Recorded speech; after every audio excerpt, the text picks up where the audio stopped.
¿Qué tal? ¿Cómo están? Muy buenas noches, gracias por acompañarnos. Tenemos otra entrevista aquí en Central MX. Le agradecemos que nos haya aceptado la invitación al candidato a diputado local por el Pachuca, el distrito 13 de Morena, el candidato Andrés Velázquez Vázquez. Candidato, bienvenido y muy buenas noches. ¿Qué tal? Muy buenas noches a todos. Muchas gracias, Fer, por esta oportunidad que nos da estar aquí en Central MX Noticias. Para mí es un gusto saludarlos, a sus órdenes. Al contrario, ya teníamos rato esperando que nos aceptara la invitación. Osvaldo Beto, Víctor, buenas noches. ¿Qué tal? ¿Qué tal? Muy buenas noches. Gracias por continuar con nosotros y agradecemos que esté con nosotros, candidato. Pues sí, efectivamente, como bien lo dice Fer, teníamos esta entrevista pendiente, pero es de verdad un gusto estar aquí con ustedes. Muy bien, muchas gracias. Oiga, el Congreso, ¿qué le dio para aventarse al Congreso del Estado, que ahorita está francamente pasando por uno de sus momentos más, pues cómo decirlo sin que se oiga feo, más complicados? Pues mira, Fer, fíjate que tu servidor, bueno, su servidor de todos ustedes, yo soy muy orgulloso de ser mexicano, patriota, me considero patriota, admirador de esta gran nación que me tocó la suerte de nacer en ella, pero también soy hidalguense. Yo soy originario del municipio de La Misión, uno de los municipios más alejados de la capital hidalguense, pero con un gran tesoro en flora, en fauna, montañas, tradiciones, cultura, un lugar de verdad que extraordinario. Por eso me siento muy orgulloso de ese lugar, pero la gran parte de mi vida la he pasado aquí en Pachuca.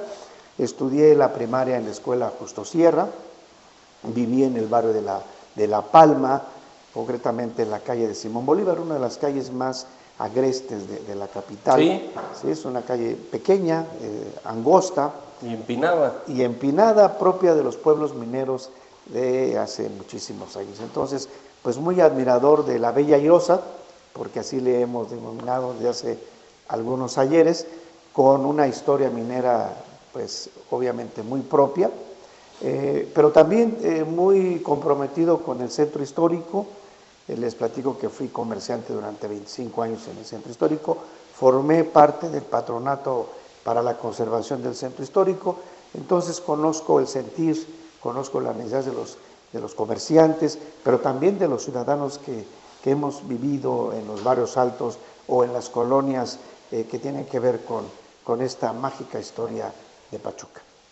Oye, yo veo que está en pues muchos medios de comunicación, en todos los medios lo veo casi diario, y ya me expliqué por qué, pues ahí tiene a don David Cárdenas. Pero bueno, lo que no veo que diga muy frecuentemente es lo que le comentaba yo, le preguntaba, ¿por qué quiere llegar al Congreso? El Congreso atraviesa una etapa muy complicada en esta legislatura en particular, por el ausentismo, por la falta de compromiso de los diputados. Usted ve la sesión, si aguanta más de 10 minutos, pues podrá darse cuenta que los diputados pasan lista y se van, y se quedan sin quórum 2, 3, 4 veces por sesión, y el que esté en turno en la presidencia tiene que estar regañándolos y diciéndoles, compañeras, compañeros, por favor, regresen a sus curules porque no podemos continuar la sesión. ¿Qué va usted a hacer en el Congreso con algo así? Esperemos que los que lleguen no sean así, pero es una tendencia que lleva 3, 4 años. Bueno, Fer, en primer lugar, la oportunidad que tengo de ser candidato por el Distrito 13 nace de mi contacto con la población, pero también en el servicio público. He estado durante muchos años en la Procuraduría Agraria, una institución que sirve a los campesinos, que le da asesoría y gestoría a los ejidatarios, a los comuneros. Entonces, ese contacto que hemos tenido a lo largo y ancho del país, te platico, he estado en diferentes entidades federativas representando a la Procuraduría Agraria, y desde hace 5 años y medio estoy aquí en Hidalgo. He recorrido los 84 municipios, dado que Hidalgo tiene 1,172 núcleos agrarios entre ejidos y comunidades, y donde se establece básicamente la gran mayoría de ciudades, de pueblos, bueno, inclusive pues hago la zona que tiene que ver con los balnearios, que son 40 balnearios aproximadamente, están asentados en tierras ejidales, lo que es el Valle del Mezquital y lo que es la Sierra Gorda. Entonces, pues cada fin de semana hay una gran afluencia de turistas hasta esta región. que en su mayoría son ejidos y comunidades. Entonces, como te platicaba y les platicaba, Hidalgo tiene 1.172 núcleos agrarios, el 65% del territorio estatal está en manos de este sector social, y eso me ha permitido tener un acercamiento con grupos indígenas, con campesinos, con la clase, diríamos, o este sector más olvidado, o este sector que requiere atención inmediata, que lo hemos venido haciendo con la nueva política del presidente Andrés Manuel López Obrador, vincular la política agraria con la política ambiental para que los ejidatarios tengan mejores ingresos, puedan tener un futuro mejor. Entonces, hemos implementado programas como el de Sembrando Vida, como la comercialización de bonos de carbono, el apoyo con fertilizantes, asesoría en materia técnica. Entonces, todo eso, este trato que he tenido con los campesinos, también me ha permitido tener la sensibilidad para poder escuchar las voces del pueblo y poder ser su representante en el Congreso. Sé que es algo complicado, es algo que no es sencillo, pero también me gustan los retos, me gusta sobre todo servir, porque siempre he dicho que quien no viene a servir pues no sirve para nada. Entonces, mi deseo es contribuir para que el Estado de Hidalgo siga avanzando. Tenemos la oportunidad en este momento de ser uno de los estados con un crecimiento económico importante, un desarrollo turístico también bueno. Y por cierto, hoy estará el día, bueno, estuvo ya el presidente visitando nuestra entidad, seguramente trayendo buenos proyectos para Hidalgo. Entonces, desde el Congreso estaremos, fortaleciendo la economía de los municipios. Es importante darle un buen presupuesto a cada presidencia municipal para que pueda ejercerlos en bien de la ciudadanía y los servicios fundamentales, agua, luz, alcantarillado, seguridad, que son fundamentales en la vida cotidiana de los municipios. Sí, tenía algunas preguntas. Adelante. Candidato, usted compite contra candidatos fuertes como Arturo Rivera, Adolfo Pontigo Loyola. ¿Cómo va su campaña? ¿Usted ganará? Otra de las preguntas, por ejemplo, esta ocasión Morena ganará Pachuca por completo, los 2 distritos electorales. Y le quería preguntar, Tania Mesa ya nos dijo que quiere coordinar la bancada de Morena. ¿Usted también tiene esta pretensión? Bueno, en primer lugar, en cuanto a la pregunta que me haces, yo soy muy respetuoso y admiro mucho la carrera política de los demás compañeros. Siempre he dicho que no es factible generar enconos o divergencias. No, al contrario, les mando un saludo muy especial, mi admiración por ellos, mi respeto y mi afecto. Y en el caso del segundo comentario, pues yo creo que en su momento iremos dándole pauta a cada momento político. Ahorita lo más importante es ganar la elección 2 de junio, vamos 5 de 5, vamos en estrecha relación y colaboración con Nueva Alianza. También le mando un saludo muy especial a los maestros, porque sin educación no hay transformación. Entonces, pues le vamos a dar su tiempo a cada momento político. Le mando un cariñoso saludo a mi amiga Tania Mesa, una mujer luchadora, una mujer admirable, una mujer que siempre está buscando cómo ayudar a los que menos tienen. Candidato, y en este sentido, ¿usted buscaría presidir la Junta de Gobierno? ¿Le gustaría? Bueno, yo creo que todo el mundo, o más bien en el caso concreto de los diputados, siempre deseamos servir donde pudiéramos ser útiles y naturalmente siempre pensando en el bien de Hidalgo. No quisiera yo abundar más porque pues eso ya será después. Ya dentro del Congreso. Así es. Candidato, usted va por la vía de mayoría relativa, pero también por representación proporcional. ¿Esto por qué? Bueno, en primer lugar yo agradezco mucho al Partido Nueva Alianza y a Morena el que me hayan dado la oportunidad de ingresar a esta contienda a través de esas 2 vías. Por cierto, también muy orgullosamente tengo 2 suplentes. Una es la comisaría de Ejidal de Tlapacoya y la otra es una lideresa de las causas sociales. Por eso de ahí que mi admiración por las mujeres, porque es tiempo de mujeres, es tiempo de jóvenes. Entonces tenemos que impulsar la paridad y la equidad de género, y ahorita en este momento es la oportunidad para demostrar que yo estoy con las mujeres, estoy con los hombres. Vamos rápido a pausa y regresamos para ese asunto precisamente, la paridad. Vamos a pausa y regresamos. Para ejercer tu voto este 2 de junio, es importante tomar en cuenta que, para votar por un partido político, solo debes marcar con una cruz su emblema. En caso de que quieras votar por 2 o más partidos en coalición, solo debes marcar con una cruz los emblemas que tengan el mismo nombre de la candidatura. También puedes votar por una candidatura no registrada, escribiendo su nombre en el recuadro previsto para ello. Recuerda, si dejas en blanco la boleta o si no es clara la definición de tu voto, puede anularse, o en caso de que marques los emblemas de 2 partidos que no estén coaligados y tengan una candidatura distinta. Lo más importante es que este 2 de junio votes, porque tu decisión es importante.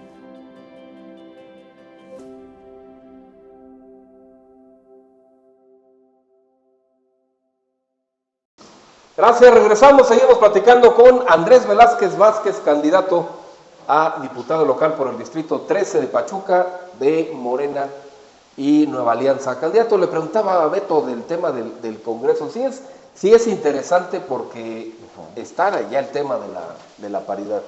La legislatura actual se autodenomina legislatura de la paridad.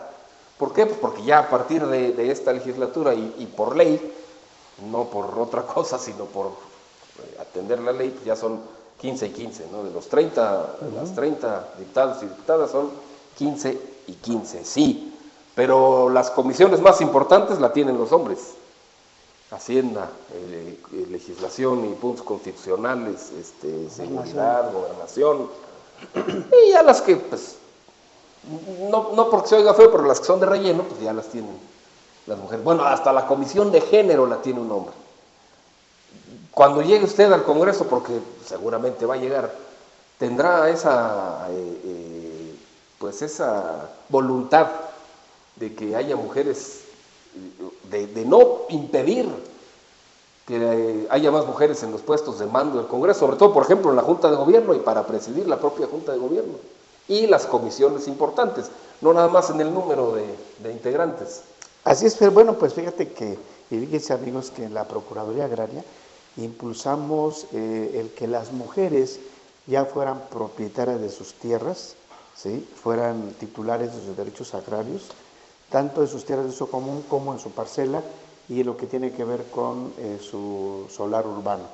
Entonces, la nueva política del presidente, que la instrumentamos a través de la delegación de la Procuraduría Agraria aquí en Hidalgo, fue precisamente darle esa posibilidad que las mujeres tengan estos derechos, y eso les permite primero ser ejidatarias, ser comuneras y desde ahí ser representantes de sus núcleos agrarios. ¿Desde cuándo es eso? Esto tiene apenas 6 años más o menos. 5, o sea, antes de eso las mujeres no podían ser propietarias. Era más complicado. Regularmente los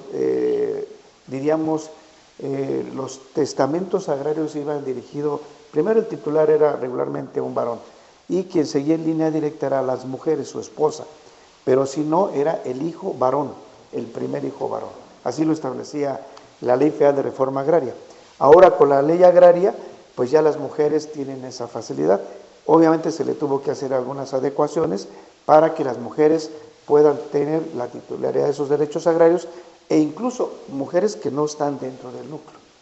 ¿Sí? Entonces, fue un gran avance en el hecho de que las mujeres pueden ser titulares, pero también administrar los recursos del núcleo agrario, que en muchos casos son considerables. Por eso te hablo de los núcleos agrarios que todos los fines de semana reciben una gran afluencia de turistas, pues hay recursos en los que hay que participar, tanto en la administración, los ingresos, los egresos y cuidar que el patrimonio de los ejidatarios crezca, ¿no? Entonces las mujeres juegan un papel muy importante en la administración de los núcleos agrarios. Nosotros pensando que el Congreso estaba atrasado en esos temas.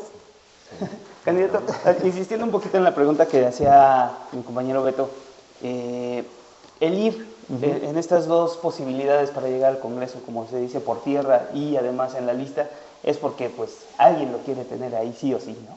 Esto es para coordinar la bancada y para ser precisamente el presidente de la Junta de Gobierno. Bueno, dicen que luego las señales son muy especiales, ¿no? Sinceramente todavía no quisiera yo hacer alguna aseveración o hacer futurismo político, porque pues soy respetuoso de los tiempos. Sin embargo, es para mí un gran privilegio tener el acceso al Congreso por esas 2 vías, porque por un lado hay la confianza en el partido Morena y en Nueva Alianza, para que podamos entrar por la vía plurinominal y por la vía de votación. Creo que eso me da una gran oportunidad de acercamiento con la población. Hemos hecho recorridos por los barrios, por las colonias, por los fraccionamientos, conociendo las necesidades de la gente, pero también teniendo un acercamiento para conocer qué está sucediendo con los programas sociales. Por eso hago el de adultos mayores, el de jóvenes construyendo el futuro, el de las becas con los estudiantes, con el tema diríamos, de los que tienen problemas de invalidez y todo eso. Entonces, nos permite tener un acercamiento, hablarles de nuestra candidata a la presidencia de la República, la doctora Claudia, que además es una mujer preparada, es una mujer académica, es una mujer científica, que creo que le hace falta a nuestro país.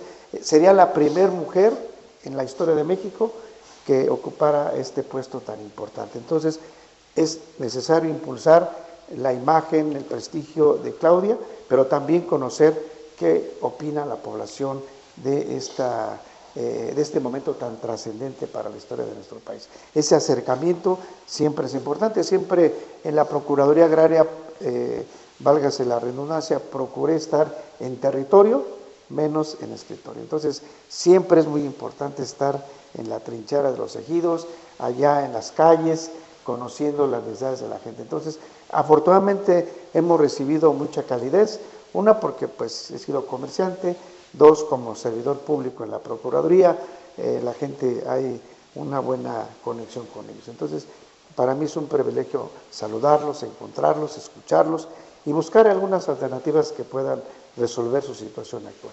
No sé si está al tanto, pero la semana pasada hubo justamente en el Congreso un altercado, por así decirlo, en el que diputados de la bancada de Morena se quejaban por la forma en que eligieron al nuevo coordinador del grupo parlamentario legislativo de Morena en el Congreso Estatal. De ser el caso de que usted llegara, ¿usted por cuál vía preferiría que se eligiera un coordinador de la bancada? ¿Que fueran los propios militantes, los propios diputados, o que sea, como fue esta última vez, una orden directa del partido? Bueno, en ese sentido yo soy muy respetuoso de la actual legislatura, cada uno en su tiempo. No me gustaría, como dicen por ahí, sufrir calenturas anticipadas. Yo considero que cada legislatura tiene sus características. Sin embargo, yo soy respetuoso también de la democracia, ¿no? Y esto implica obviamente respetar la decisión de cada diputado, pero cada legislatura trae su propio sello, su propia característica. Entonces ahorita respeto mucho el trabajo de los compañeros porque apenas yo voy a buscar el triunfo de este 2 de junio, por lo cual no quisiera yo abundar más en ese tema. Pero en caso de que usted llegara, ¿cuál propondría usted? Así como pues la vía democrática, ¿no? Sí, que sea por consenso de los diputados. Por consenso, porque indudablemente tenemos que actuar nuestra credibilidad con los hechos, ¿no? Y si soy demócrata, pues tiene que ser de democracia. Como lo hacemos también en muchos lugares, en los ejidos, en las comunidades, hay asambleas donde se eligen a los representantes o en cualquier otro, también en la vida sindical, también se elige por mayoría, y creo que esta sería una magnífica oportunidad para que cada quien ejerciera ese libre derecho de decidir quién lleve los trabajos del Congreso Estatal. Es que sí fue un error, ¿no?, del partido. Porque el problema fue, como dice Héctor, el problema fue que el partido designó a un diputado como coordinador del grupo legislativo de Morena, pero los diputados ni sabían. O sea, en ese momento se enteraron. De hecho, pareciera que el propio elegido tampoco lo tenía como muy claro, o sea, entonces fue así como sorpresa para todos. Probablemente a veces tenemos que cabildear, tenemos que escuchar la Exacto, o sea, que cuando menos estén enterados los diputados, sí, exactamente. ¿no?, las diputadas. Digo, y no que se enteren por un aviso que llega del partido. Digo, ignoro la forma en cómo haya sido electo, pero sí creo que lo más saludable es consensarlo, ¿no? Cabildear, platicar, dialogar. Porque yo siempre he sido de que tenemos que conciliar primero, ¿no? Ponernos de acuerdo. Entonces, yo soy muy respetuoso de cómo haya sido designado el actual coordinador, pero pues las condiciones son esas y tenemos que seguir hacia adelante, ¿no? Oiga, usted es experto en temas agrarios.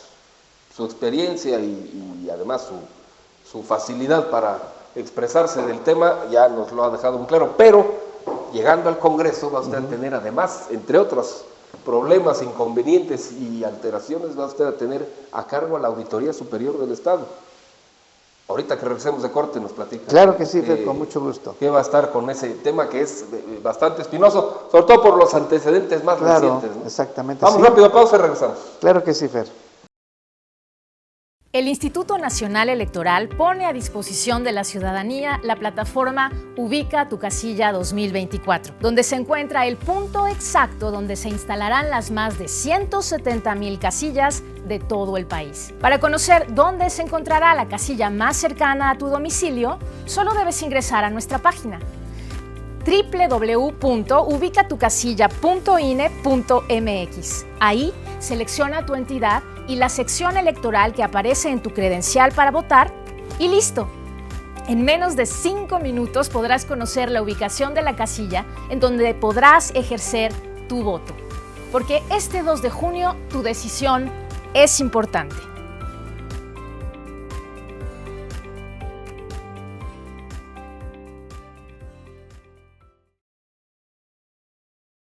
Gracias, regresamos, seguimos platicando con el candidato a diputado local por el distrito 13 de Pachuca, Andrés Velázquez Vázquez, nos estaba platicando del tema del Congreso. ¿Tenías preguntas, Osvaldo?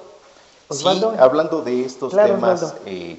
estaba yo revisando que a través de retener a los jóvenes en zonas rurales, ¿qué propuestas tiene para ellos para Bueno. lograr este objetivo? Claro, mira, en ese sentido, Osvaldo, les platico. Fui comerciante del Centro Histórico durante 25 años, pero también fui presidente de la Cámara Nacional de Comercio, Servicios y Turismo.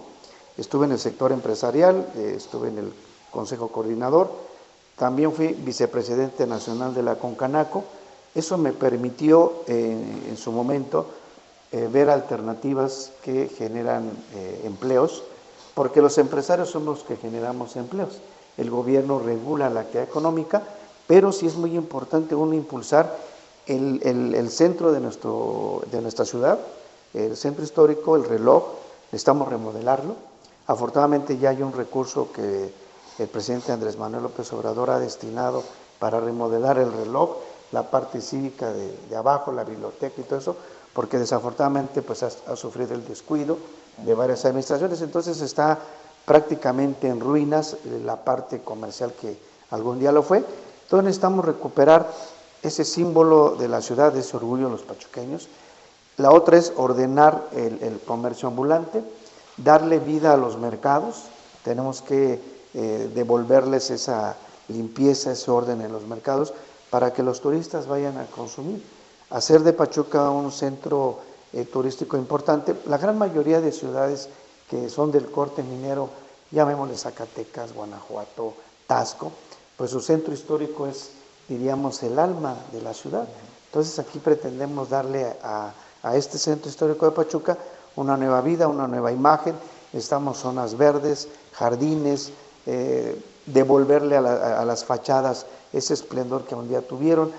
Seguramente, más bien desde aquí, desde el Congreso, vamos a pugnar por que Jorge Reyes, nuestro candidato a la presidencia municipal, que seguramente el 2 de junio tendremos la oportunidad de ya tenerlo como presidente electo, requiere recursos suficientes para que Pachuca vuelva a tener ese esplendor, porque podremos tener buenos proyectos, buenas ideas, pero si no hay los recursos, solamente se queda en intenciones, ¿no? Entonces necesitamos impulsar el centro histórico para que tenga un desarrollo turístico, se generen empleos, no se tengan que ir los jóvenes a otros lugares a ser contratados, y sobre todo también cuidar el desarrollo urbano hacia el sur, que es un tema también muy importante, regularizar los predios que están en la zona ejidal, que también es otro tema importante, y todo eso tiene que ver con darle orden, limpieza y una imagen distinta a la ciudad de Pachuca.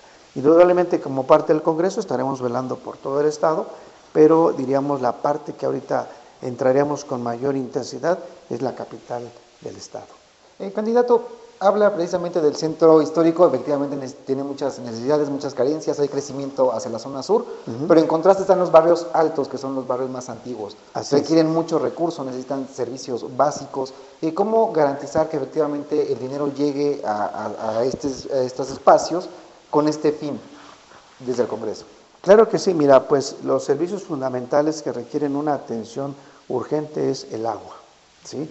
Desafortunadamente durante muchos años se descuidó la infraestructura de distribución. Hay, digamos, tubería que tiene más de 90 años, algunas incluso de materiales que afectan la salud. Entonces es prioritario que los barrios altos tengan agua. Y para eso el gobernador del estado, y lo comento porque participé en esas negociaciones, está dándole mantenimiento, está invirtiendo en varios pozos en el ejido de Telles, que son los 8 pozos que abastecen la zona metropolitana. Pero también se va a aprovechar el agua de las minas que se genera en la mina de San Juan, que son aguas altamente minerales que le benefician al cuerpo. Es un agua que se ha consumido durante 500 años, deliciosa esa agua. Entonces también se va a aprovechar esa fuente de este vital líquido y que obviamente para Pachuca le va a permitir no carecer en el futuro de este líquido. El problema del agua, pues ustedes lo saben, no es un problema exclusivo de la ciudad, es un problema mundial, es un problema nacional, derivado del calentamiento global, derivado del tema del uso indiscriminado de recursos, pero también de la alta contaminación que tenemos del suelo, del agua y del aire. No tenemos un problema no tan solo del agua, también del suelo. El suelo está perdiendo su fertilidad, está perdiendo lo que tiene que ver entre la roca y el suelo, por la erosión, por la falta de árboles, por la deforestación, tenemos el problema de ausencia del agua. Entonces, pues a mí me ha tocado caminar con este tema durante 32 años, el tema de la tierra y del agua, por lo cual siempre he dicho que no tenemos que generar enconos entre la población para conservar el agua, tenemos que privilegiar primero nosotros, pero sí tenemos que generar convenios con los otros estados para que podamos generar un recurso adicional para ellos y nosotros abastecernos de manera primordial. Candidato, la capital hidalguense y de la ciudadanía es plural y muy diversa. Desde el Congreso del Estado, ¿cómo apoyará el deporte, la cultura, las artes? Bueno, hemos tenido encuentros con los jóvenes. Efectivamente, una de las necesidades prioritarias es espacios abiertos, es lugares donde puedan expresar el arte, la ciencia y sobre todo lugares de esparcimiento. El deporte es fundamental que lo tengamos que impulsar. Entonces, desde el Congreso vamos a privilegiar el que se les apoye a los jóvenes con proyectos productivos, con atraerlos a que ellos generen su autoempleo y sobre todo alejarlos del tema de la drogadicción y del alcoholismo. Entonces, para mí es prioritario los niños y los jóvenes. Indudablemente que los otros sectores también, los adultos mayores, pero nos vamos a centrar sobre la niñez y la juventud. De estas reuniones que ha mantenido con personal de Carnival y del ESME, ¿qué es la principal preocupación que le han externado? Bueno, en el caso de Carnival nos permitieron platicar con la gran mayoría de trabajadoras. Ellos lo que nos piden es conservar los empleos y también generar más, porque pues esta es una empresa que tiene pues una gran cantidad de contrataciones de mujeres. Ahí hablamos de temas que tienen que ver con la higiene femenina, que tienen que ver con la higiene bucal de los niños. Entonces, de ahí que pues va a ser para mí prioritario pensar también en la salud tanto física como emocional de mujeres, jóvenes y niños. ¿Y del sindicato de electricistas? Del sindicato de electricistas, bueno, ellos nos hacen la solicitud de poder realizar algunas actividades o poder impulsar desde el Congreso algunas inquietudes que tienen que ver con el borrón y cuenta nueva, que se ha aplicado en Tabasco y quieren que se aplique aquí en Hidalgo. Haremos un exhorto desde el Congreso, aunque es un tema federal, pero pues obviamente nuestra obligación es apoyar también a los trabajadores. ¿Ve factible esta situación? Claro, de hacer el exhorto, naturalmente que sí.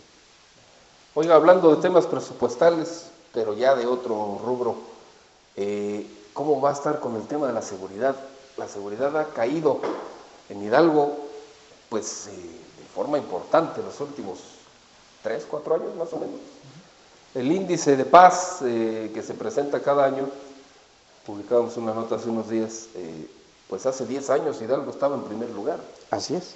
Era el primer lugar, el estado más pacífico, más seguro, y así estuvo 2013, 14 y 15, me parece, o 14, 15 y 16, 3 años consecutivos como primer lugar. El resto de 2015, digamos, al 2016, 17, pues andábamos entre los 3, los 4 primeros. Hace 2 años ya caímos al 6º, y este año estamos en 10º. Eso desde luego repercute pues, en el tema del Congreso, ¿no? Como el presupuesto para seguridad para los municipios, para el propio Estado. ¿Tiene algún estudio, algo contemplado? Claro que sí. Platicábamos, y qué bueno que lo traes a colación, Fer. Hace algunos años, uno de los atractivos principales para invertir en Hidalgo, y que lo comentábamos en diversas entidades, era la seguridad. Que Hidalgo es uno de los estados que, como lo comentamos, ubicado en el centro del país, requiere mayor seguridad para que seamos un atractivo de inversiones, para que nos visiten más los turistas, ¿no? Entonces, vamos a darle prioridad al tema de la seguridad para que haya un mando coordinado, para que las policías municipales cumplan con los cursos de capacitación, con los filtros de confianza. Esto derivado, obviamente, pues que el Congreso esté vigilando que se apliquen esos recursos de seguridad en los municipios, porque muchas veces se dan los recursos, pero si no hay supervisión, si no hay un análisis de que realmente se esté destinando para lo que se etiquetó ese recurso, muy seguramente vamos a seguir teniendo problemas, sobre todo en los municipios donde hay huachicoleo, donde hay problemas de delincuencia organizada. Entonces sí vamos a darle prioridad al tema de la seguridad, porque un estado sin seguridad ahuyenta las inversiones y obviamente la población está en un pánico permanente, ¿no? Entonces vamos a enfocarnos muy estrechamente en vigilar que los recursos en materia de seguridad se apliquen para lo que están destinados. ¿Tenías preguntas? Sí, volviendo un poco al tema del agua, y con el expertise que usted tiene en los temas agrarios, se señalaba que solamente, por ejemplo, de la red que cubre Cacín, únicamente 2 municipios pagan el agua como tal, por consumo. Hay otros municipios que solamente pagan a cuotas fijas o incluso no pagan el servicio del agua por usos y costumbres. Hace pocos días usted se reunía con ejidatarios precisamente de la zona de Pachuca, con los otros 2 candidatos. ¿Qué se les dice a los ejidatarios para que, digamos, tengan esta conciencia de que se tiene que pagar? Al final de cuentas, lo que usted haga en el Congreso va a ser de aplicación estatal, no únicamente para Pachuca. ¿Qué hacer para regular este tema y que no solamente haya personas o ejidos, municipios que no paguen realmente las cuotas de servicio de agua? Bueno, el tema del agua, como lo comentábamos, es un tema muy, muy interesante, porque tenemos una situación de que ha faltado mantenimiento a lo largo de muchos años, ¿verdad? 2, el tema del desperdicio. Tenemos que se desperdicia una gran cantidad de agua precisamente por las tuberías de mala calidad, ¿sí? Ese es otro punto. El otro tiene que ver con el valorar y el apreciar el agua por nosotros. Imagínense ustedes que al día, bueno, todos los que estamos aquí hoy nos bañamos, y entre regular el agua entre caliente y fría, desperdiciamos 4 litros de agua. Nos lavamos los dientes, medio litro de agua. Nos rasuramos, 1 litro de agua. Bueno, fue como 2, pero los demás, yo llego a medio litro, ¿no? Por la barba, ¿no? Ahí desperdiciamos 5 litros. Pero a la hora de ir al baño, nuestros tanques, algunos son de regular tamaño, 15 o 20 litros, desperdiciamos 10 litros, ¿sí? Pero además, en otras actividades como lavar el auto, lavar la banqueta con agua, el lavado de la ropa, es de verdad impresionante cómo desperdiciamos agua por persona.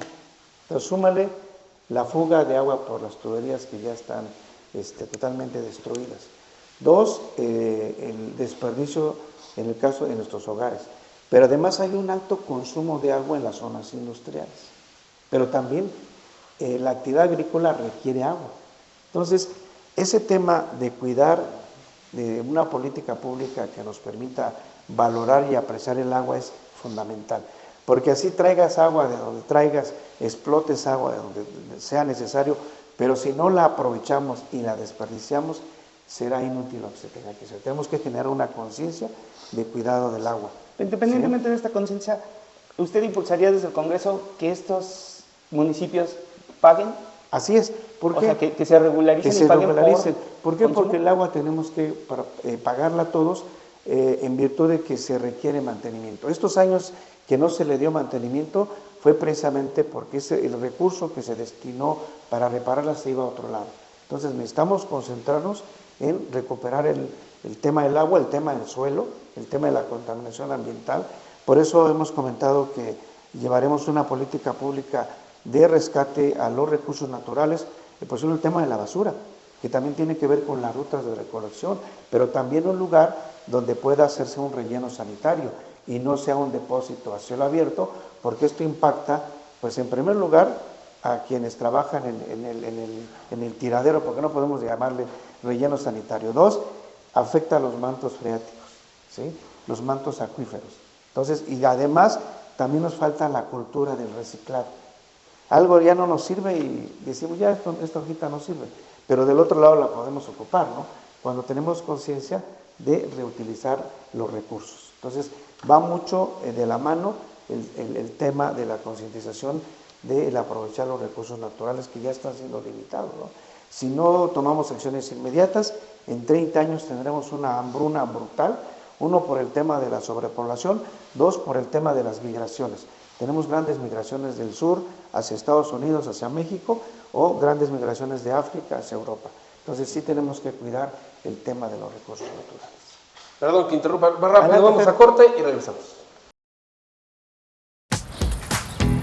Este 2 de junio podemos decidir qué queremos para nosotros, para México. Por eso participa. Participo porque será la primera vez que podré votar. Participo porque es nuestro derecho y tenemos la libertad para decidir.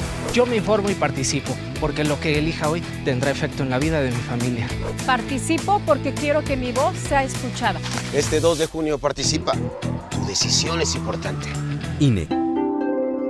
Gracias, continuamos, seguimos platicando con Andrés Velázquez Vázquez, candidato a diputado local por el Distrito 13 de Pachuca, por Morena y Nueva Alianza. Candidato, nuestro último bloque, aquí se pone bueno el asunto, nos platicaba usted, a ver, refuércenos el tema del agua, que hay algunas empresas privadas que no pagan agua, hay instituciones educativas que Osvaldo conoce muy bien, que no pagan agua, pues yo creo que el Congreso tiene cierta injerencia de poder hacer que lo hagan, ¿no? Naturalmente, aunque debo de aclarar que el artículo 27 constitucional establece que las tierras y las aguas son propiedad de la nación, es decir, todos somos propietarios de ellas, ¿sí?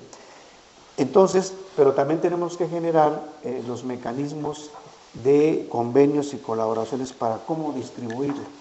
No podemos decir, pues como Hidalgo produce agua, pues nada más es para mí. Eso no es posible porque somos un gobierno solidario, ¿no? ¿Qué tal si un día se le ocurre a Tabasco, a Campeche, decir, pues como el petróleo yo lo produzco, pues no se lo comparto a Hidalgo, ¿no? Lo quedo. Ajá. Entonces sí tenemos que generar... Bueno, son propiedad de la nación. Son propiedad de la nación. Pero el servicio de la distribución, eso genera gastos. Efectivamente, y tenemos que reconocer que al generar gastos tenemos que aportar vía impuestos o vía aportaciones de pago directo de servicios para que tengamos precisamente, uno, la infraestructura, ¿sí? Buscar nuevas tecnologías para el agua. Por eso te hablo, Israel, el Estado judío está generando tecnologías junto con algunos científicos mexicanos, aplicando la técnica del manglar, convertir agua salada en agua dulce. Un ejemplo, ¿no? Porque aquí en México tenemos la CONAGUA, que es la institución federal que se encarga de cuidar los recursos, pero también generar las políticas de distribución de agua que tienen que ver con los sistemas de riego, que tienen que ver con las aguas subterráneas, que tienen que ver con los ríos, con las lagunas, con los esteros. Entonces es muy importante que generemos entre los estados esa participación de todos compartirnos el agua, ¿no? Por eso el tema que traemos con Querétaro, ¿no? De la laguna, de la presa de Zimapán. Pero también sí sería muy egoísta decir, ¿sabes qué? Pues de aquí para acá es mía y de aquí para allá es tuya, lo cual sería imposible, como el aire, ¿no? Pues este aire es del Estado de México y este aire es del Estado de Hidalgo. O sea, es verdaderamente utópico pensar así, pero sí tenemos que ver cómo distribuirnos el agua. Y eso tiene que ver con las acciones que hagamos desde el Congreso, siempre pensando en que el ser humano debe ser solidario con todos los recursos que tenemos. México es un país muy rico. ¿Quiénes son los que no pagan el agua? Principalmente, y lo debo decir, algunas empresas, inclusive industrias, tienen el tema del huachicoleo, tienen una toma, la toma oficial, y por el otro lado, o por atrás, tienen el abastecimiento de agua de manera clandestina, ¿sí? Entonces, de ahí que nace la policía que se encarga de verificar que no haya esas tomas clandestinas, ¿no? Entonces, sí es muy importante que cuando detectemos una toma clandestina, pues se lo señalemos a CACIL para que se cierre esa toma y no esté afectándonos a todos, porque uno que no pague, y si es una gran empresa, imagínense cuántos litros consume y que no llegan a nuestras casas. El Club Pachuca no paga el agua. Creo que hasta ese momento ya lo está haciendo. Ya lo está haciendo, ¿ya se regularizó? Creo que ya se regularizó. ¿Hay alguna razón por la que no haya pagado el agua? Ignoro la causa. ¿Durante algunos años? Ignoro la causa porque, pues como les comentaba, yo estaba en el sector agrario, no quisiera yo hacer un señalamiento que no tengo el conocimiento pleno, pero hasta donde sé, la hasta Universidad este momento, del Estado de Hidalgo. Ellos están amparados bajo el tema de que es un servicio humano, y digo, sus razones tendrán, pero sí es importante que todos paguemos el agua, ¿no? Pero servicio humano, pues en mi casa también hay servicio humano. Me Sí, voy a parar para no pagar el agua. Para no pagar el agua. Bueno, sí es un tema de conciencia social, de conciencia ambiental, ¿verdad? Si yo tengo un servicio, bueno, pues es justo que lo pague, ¿no? Independientemente de lo que tenga yo como recurso propio, pero sí, los presupuestos viene incluido el pago del agua, el pago de la luz, ¿verdad? Que son servicios fundamentales. Entonces, sí, el Congreso le manda el presupuesto. Así es, y va para todo, ¿eh? Y sin embargo no se paga, y las empresas también tienen un presupuesto para pagar el agua, para pagar la luz, para pagar diversos servicios, esos ¿no? son privados, ¿no? Pero una institución pública, pues tendría sí la está obligación de contemplada hacerlo. su presupuesto para que paguen el agua, ¿no? De ahí que te comento y les comento, más que el pago es una situación de conciencia ambiental. Es como dice, hay gente que le dice, oye, no esté tirando el agua. Dice, ah, pues que yo la estoy pagando. Pero no es la cuestión del pago, es el recurso. Es mi agua. Sí, así lo dice, ¿no? Yo es mi agua y puedo hacer lo que quiera con ella. No se trata de eso, se trata de hacer conciencia de que debemos de cuidar el agua, pero además aportar para tener una mejor infraestructura. Y no padezcamos lo que en este momento estamos viendo, que no es una situación propia de Pachuca, ¿eh? En todo el país tenemos el problema. Bueno, Monterrey hace unos años vivió una crisis de agua brutal, que veíamos que un garrafón de agua costaba 600 pesos, 700 pesos. Entonces, Pachuca afortunadamente no ha llegado a una crisis así, y esto que les platicaba de la creación e implementación de nuevos pozos, pues va a permitir que no suframos en el futuro de agua. Bueno, empezamos a despedirnos, Osvaldo. Preguntas rápidas. Adelante, Osvaldo. Híjole. ¿Qué opina de los chapulines que están llegando a Morena? Y que están ocupando cargos que deberían de ocupar pues aquellos que formaron este partido político. Bueno, quiero decirles que en lo personal yo pienso que Morena es y debe ser un movimiento abierto a todos los que quieran participar en ello. Entonces, mis respetos a quienes se integran o que ya se integraron de hace muchos años. Yo creo que es una cuestión ideológica y es una cuestión del bien común para nuestro país. Entonces, yo creo que Morena debe ser y deberá seguir siendo un partido de puertas abiertas. ¿El partido no era porque la gente quería ver rostros nuevos y se caería en esto de volver a ver las mismas caras? Yo creo que hay rostros nuevos. Un ejemplo, Jorge Reyes. Un ejemplo, su servidor, ¿no? Que no hemos estado mucho en política, ¿no? Hemos estado en otras actividades, en el sector empresarial.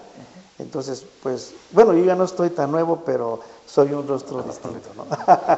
Pero, por ejemplo, Ricardo Crespo, Cuauhtémoc Ochoa y algunos candidatos a presidencias municipales que fueron impuestos, la renuncia de exalcaldes de Tepehuacán priistas y que ahora se suman a Morena.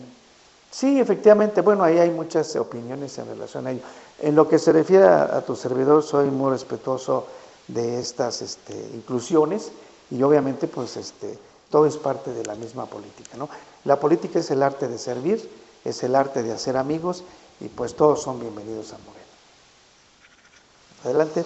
Candidato, para preguntarle por qué la ciudadanía debe de votar por Andrés Velázquez Vázquez este próximo 2 de junio. Bueno, en primer lugar porque me siento identificado con las políticas de Andrés Manuel López Obrador, obviamente con las de nuestra candidata Claudia, con el gobernador, que también es morenista. Mi forma de pensar siempre ha sido de primero los más necesitados, primero los pobres. La vida me ha permitido venir desde abajo y conocer las necesidades de los comerciantes, de los campesinos, de la población en general. Por eso considero que en el Congreso tendrán un amigo, las puertas abiertas, porque este es solamente un momento de transición. Sí, los puestos son para ayudar, para apoyar, y no para sentirnos superiores o que la soberbia nos invada. Al contrario, debemos ser humildes siempre y pensar que esto es una gran oportunidad. Gracias. Héctor. Adelante, mi querido Héctor.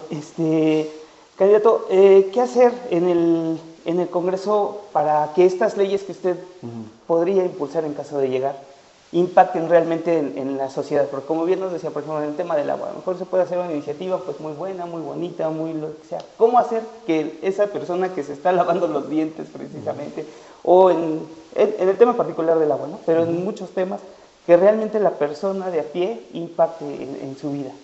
Bueno, una de las cosas que vamos a impulsar es que los diputados seamos más de territorio, menos de escritorio.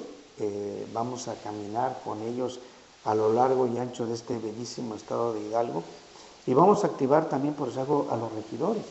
Necesitamos que los regidores estén más en contacto con la población o sencillamente, por eso, los delegados municipales. Tenemos que invitarlos, tenemos que hacerlos partícipes de este proyecto del gobernador, de nuestra futura presidenta, porque también hay sectores que no los tomamos en cuenta y son importantísimos, ¿no? Entonces siempre estaremos cerca de la opinión de la sociedad civil, de los buenos y de los comentarios no tan buenos, porque tenemos que ser receptivos, tenemos que redoblar los esfuerzos en cuanto al saber escuchar, el tener la paciencia para resolver. A veces quizás no podamos resolver todos los problemas, pero hay ocasiones en que tan solo escuchar a las personas, tan solo hacernos parte de su problema es suficiente, ¿no? La gente quiere que la escuches y sobre todo, si no está en tus manos resolverlo, tocar puertas, gestionar, buscar alguna salida. Yo siempre he dicho que todo en la vida tiene solución, menos la muerte, ¿no? Y además, pues nada es tan grave ni tan terrible para no poderlo resolver. De ahí que siempre estamos pensando en que las cosas son favorables en este momento. Tenemos que valorar lo que tenemos. Primero, pues la vida, la oportunidad de estar aquí.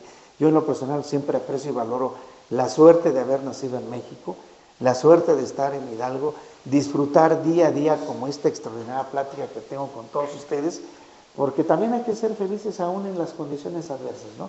Entonces, por eso creo que Hidalgo está en un momento especial, un momento crucial, pero también nosotros tenemos que participar, tenemos que ser parte de este cambio. Y este cambio, como bien lo dice nuestro partido, sin acción no hay transformación. O sea, no podemos esperar que todo nos caiga del cielo, ¿no? O por nuestra linda cara todo nos resuelva, ¿no? O sea, tenemos que poner un ingrediente adicional que es la actitud. Y yo siempre decía en la Cámara de Comercio, la actitud es innovar. Si no tenemos una buena actitud, aunque todo sea favorable, siempre lo vamos a ver negativo. Siempre vamos a estar criticando y no estamos, dice por ahí, en contra de todo y en favor de nada, ¿no? Entonces hay que quitarnos también esa mentalidad negativa de que todo es malo en México. No, tenemos un extraordinario país, una gran nación, tenemos un estado vigoroso, tenemos talentos, tenemos extraordinarios periodistas como ustedes, tenemos jóvenes brillantes en las escuelas, tenemos comerciantes y emprendedores y empresarios que día a día se levantan con la esperanza de hacer de Hidalgo un estado mejor. Entonces yo siempre he dicho que a la vida tenemos que aprovecharla a la intensidad. no siempre en lo malo, siempre pensando en los demás como algo que nos da la oportunidad de disfrutar. Entonces, por eso pienso que Hidalgo está en un momento extraordinario. Y este 2 de junio los invitamos a votar por Morena, 5 de 5, porque vamos a ganar y vamos a ganar y vamos a ganar. Oiga, diputado, yo le tengo 2 preguntas para despedirnos. Adelante, la primera, en el debate, este pasado domingo, en el debate, la candidata de su partido, Claudia Sheinbaum, incurrió en un error, seguramente por desinformación, pero ella mencionaba que si se aprueba en la Suprema Corte de Justicia de la Nación declarar inconvencional la prisión preventiva oficiosa, que es el sucedáneo del arraigo, iban a salir de la cárcel 60,000 delincuentes, cosa que es falso. En primer lugar, ya lo hizo la Corte, ya es, y no solamente la Suprema Corte de México, sino la Corte Interamericana de Derechos Humanos, bajo la cual estamos, como país, estamos en su jurisdicción. Ya se declaró inconvencional, término legal que pues, realmente quiere decir que es indebida, la prisión preventiva oficiosa, que es un método, pues llamémoslo de investigación, que utilizan las fiscalías o las procuradurías cuyo antecedente directo es el arraigo. ¿Cómo desde el Congreso les va a tocar seguramente ya la transición de la Procuraduría Estatal a la Fiscalía? Así es. Van a tener que revisar, evidentemente, su ley orgánica, su reglamento, todo esto. Ahí van a tener especial cuidado en el tema de no incurrir en una violación a derechos humanos, permitiendo que haya algo parecido al arraigo o a la prisión preventiva oficiosa. Bueno, en este caso, Fer, como tú lo bien dices, el Congreso, esta legislatura, y si el voto nos favorece, que Dios mediante estemos ahí, nos va a permitir, uno, analizar con detalle lo que tiene que ver con los derechos humanos. Nosotros en la Procuraduría Agraria siempre fuimos muy respetuosos de los derechos humanos, porque principalmente tiene que ver con una facultad que tiene el Estado, pero también tiene que ver el entorno, el medio, las condiciones en las que se dan, e indudablemente que por ejemplo el tema, un ejemplo, el tema indígena, ¿no? El que tenga acceso a un traductor en un juicio oral, ¿no? Entonces aquí en el momento en que lo estemos analizando, pues ya veremos qué decisión tomamos para no adelantar un juicio que quizás en este momento no es prudente señalar, ¿no, Fer? En su momento lo haremos. El otro rapidísimo, la Auditoría Superior. Le decía yo, usted es experto en temas agrarios, pero en particular que va a tener que ver, sobre todo si llega a presidir la Junta de Gobierno, que es muy probable por el nivel de votación que tendrá su partido, la Auditoría Superior del Estado, ¿le va a dar continuidad a los temas de la llamada estafa maestra, siniestra? ¿Cuál era? La estafa siniestra. ¿La estafa macabra? La de los alcaldes. La de la fiscalización a los actuales presidentes municipales y a los que van a entrar para prevenir otra vez una cuestión que se dio sin la menor duda, lo puedo decir, sin la menor duda, por ignorancia de muchos alcaldes, sí, pero también ignorancia amparada por la maldad de los funcionarios estatales que los obligaron a incurrir en eso. ¿Cómo va a ser que realmente será su primera experiencia en temas de fiscalización, no? Bueno, en ese caso, Fer, les platico, en la Procuraduría Agraria tenemos un órgano interno de control. Ese órgano interno de control nos obliga a verificar, a checar todo lo que tiene que ver con los recursos de los núcleos agrarios, pero también la administración de la propia institución. Entonces, tengo experiencia en supervisar, revisar todo el tema presupuestal, tanto en sus tiempos como en sus destinos. Entonces, ese expertise, como ahora dicen los jóvenes, lo tenemos. Lo mismo en el sector privado, cuando un negocio no te está funcionando, pues empiezas a revisar si se está aplicando el recurso como lo destinaste, y además, acuérdense que orden no revisada, pues se la lleva la tristeza. Exactamente. Entonces, yo estaré, si el voto me favorece, en la mejor posición de supervisar, revisar que el gasto público se esté aplicando en tiempo y en forma. Porque muchas veces se interviene ya al final, ya cuando se lo gastaron o ya cuando se lo llevaron. Entonces tenemos que establecer la mecánica para que vayamos viendo el desarrollo y la aplicación correcta de los recursos. Y ahí estaremos estar encima de la auditoría, ¿no? Efectivamente, muy al pendiente para que no ocurra lo que ha venido sucediendo. Y lo que ha pasado es obvio, no lo podemos cambiar, pero sí nos sirve de aprendizaje para aplicarlo en su momento en vías de que los recursos de todos los hidalguenses, de todos los mexicanos, sean aplicados adecuadamente. Y en ese sentido, afortunadamente tenemos la experiencia para hacerlo. Muy bien, ya nos vamos, Osvaldo. Osvaldo. Pues muy buenas noches a ustedes por acompañarnos y candidato, agradecemos muchísimo su presencia. Al contrario, es un gusto saludarlos y como siempre lo he dicho, a la vida se viene a sumar amigos, considérenme su amigo y tendrán un amigo en el Congreso del Estado. Beto. Gracias, candidato, por supuesto, por habernos acompañado, por habernos respondido puntualmente. Ustedes no se pierdan las demás entrevistas porque estos ejercicios todavía no terminan. Héctor. Gracias, candidato, como siempre, gracias por acompañarnos en esta transmisión, la invitación a que se suscriba a este canal y a mantenerse informado para tomar una decisión correcta el próximo 2 de junio. Gracias. Gracias a todo nuestro equipo de producción, candidato. No dejen de ver Central MX Noticias, uno de los noticieros más importantes de nuestro estado. Muchísimas gracias. Gracias, Andrés Velázquez Vázquez, candidato a diputado local por el 13 distrito de Pachuca de Morena. Gracias, pásala muy bien.